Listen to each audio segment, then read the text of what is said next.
How to build your first data pipeline in Databricks. So you have to follow these steps to create an efficient ETL pipeline using Lakeflow Spark or Delta Live Tablet. So ensure that you have access to a Databricks workspace with Unity Catalog enabled, along with permissions to create compute resources and schemas. Next is to navigate to the new button right here at the top left corner of the screen, and then you're going to click on ETL pipeline.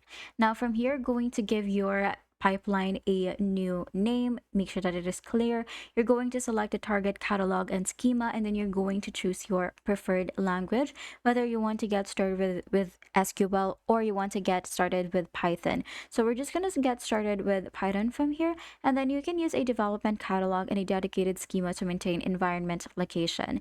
Next is you're going to define the pipeline logic. So you're going to head over to jobs and pipelines right here from the left side, and then here you can choose ingestion. So you have here your ingestion pipeline. So you can use or utilize autoloader to incrementally capture new files from cloud storage into streaming table. You can use transformations or use a materialized view for your downstream defined output.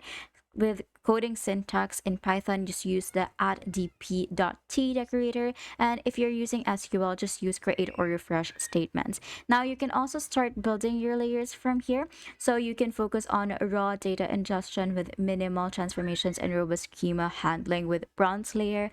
For silver layer, you can apply business ready transformations such as cleaning, casting types, and filtering bad records. And for data quality, you can implement expectations to enforce data standards and configure alerts to handle or record quality failures. Now, once you're done, you're just going to click on Run to deploy infrastructure and execute logic. The first run may take a few minutes to initialize compute, monitor the process using the visual DAG to track data flow and quality metrics, and just click on Schedule to set up a recurring job, ensuring your tables stay updated automatically. And that is how you can build your first data pipeline in Databricks.